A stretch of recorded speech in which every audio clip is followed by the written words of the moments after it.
This is Bo back in the Sports Lounge. We get a chance to go out to California, get a chance to tell one of the mixed martial arts heroes out there, Molly Helsel. How you doing? I am doing fabulous, Bo. It's very nice to talk to you again. Yeah, we talked last year. We sort of got crashed in our own little downsizing prior to the economy. Who would figure? And now we're back up and running faster than the economy. There's a lot going on and a lot not going on in mixed martial arts right now. Last time we spoke, you had things lined up all over the place to start caving some skulls in. And right now, it seems like things are sort of stagnating. Why don't you keep us abreast of what's going on? I'm definitely a part of the what's not going on right now. And it's not that I don't get phone calls or offers. I've had probably 30 or so offered to me within the last year that just didn't materialize for one reason or another. So it's been a little frustrating. I'm training. I'm always training for fights that don't happen. So it's hard to stay. It's hard to keep your head above water in a situation like that, especially with something that you're so passionate about, and especially when I see so much activity going on. And I got so excited seeing all these promotions really embracing the women, but not me, not me, and several other really talented females. They're just kind of sitting on the sidelines.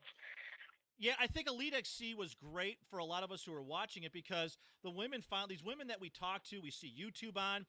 We either, we find them on different networks. Actually, we're fighting on Elite XC and we're being very, very successful. And I believe, from what I understand from the numbers, they were outdoing the guys as far as viewerships. So when Elite XC went away, it seemed like a whole bastion of quality fighters just disappeared with it. And it's frustrating for us as fans because we enjoy watching you. I mean, you are great. Tara LaRosa, Roxanne, Case Jen. The list goes on of quality fighters, and right now we're not finding those lineups anymore. The fights seem like they're kind of light, and it's got to be frustrating you because you're hardcore. Yeah, it is frustrating. I'm not exactly sure what's going on. It seems to me it's kind of like the promoters, like I said before, they're embracing the women's fights. They're very willing to put a women's fight on there. But what happens is like any girl, oh, she's kind of cute. She says she can fight, so let's put her on there. So they're not really necessarily knowledgeable about all of the talent pool that's out there. I'm just not really sure what's going on. I don't know if it's a pay issue or a travel issue or I don't know. I don't know. And the thing that I think is kind of scratching my head is the UFC at first was going to look at women's pro fights when the Elite XC came out. Roxanne had a little bit on there, and I think a lot of us saw it. And I was excited because now I get to see on the UFC women finally being brought into it. And then that died.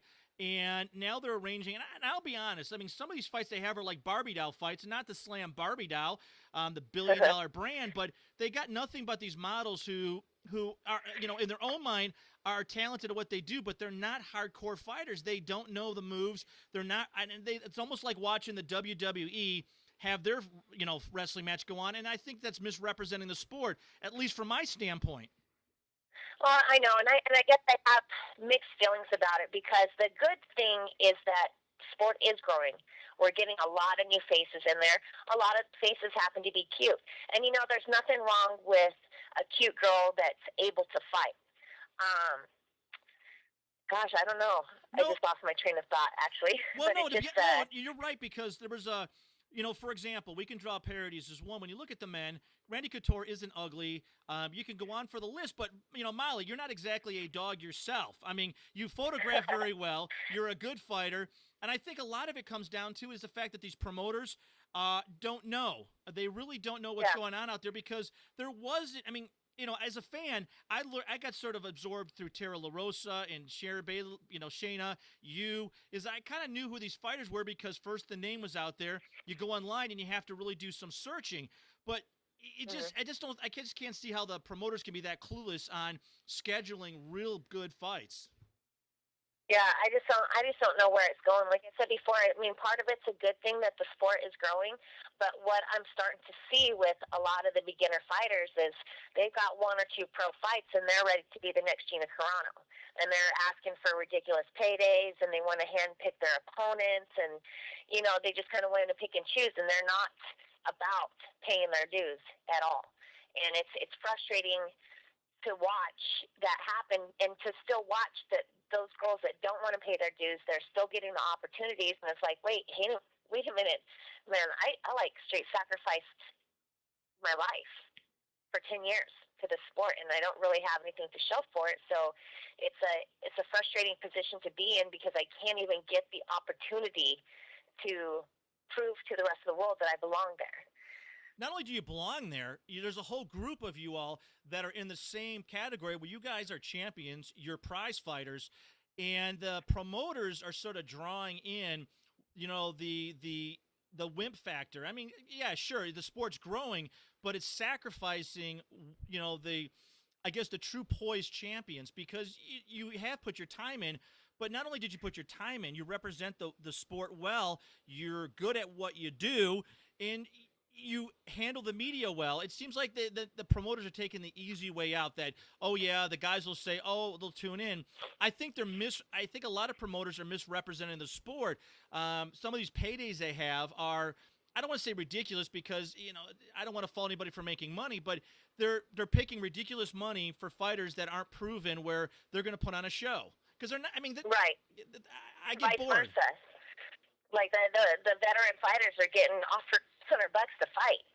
You know, I mean, come on. Well, you look at It's not. No, it's not about the money, and it never has been. But please, I mean, at least don't insult me. At least pay me a little bit what I'm worth.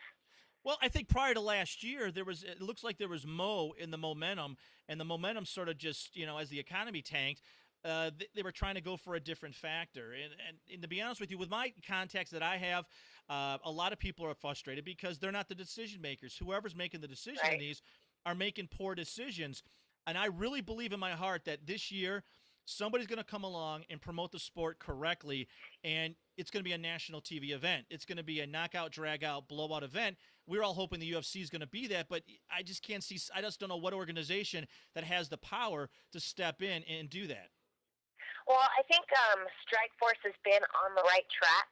You know that they gave Sarah Kaufman an opportunity, and that's one lady that has definitely started from the beginning, has paid her dues from the beginning, and has absolutely proved her spot where she's at now, 10-0. Definitely in contention with Tara for being the best in the world right now. So at least a girl like that got an opportunity. On the same hand, they put a 1-0 girl on the card that came in 2 pounds overweight, had the 2 hours to cut it, refused to cut it. The opponent agreed to take the fight anyway, and then the girl still refused. So I don't get it. Why would you want to work with a fighter like that when you've got people begging to have an opportunity to be on that show? And then one thing too is that we're going to talk a little bit right now before we cut you out because we told you we'd keep it under a certain time for you. You talk about training and your dedication to the sport on a daily level. On a typical day, what do you do to get yourselves ready for that mystery fight that may or may not show up in the next 2 weeks?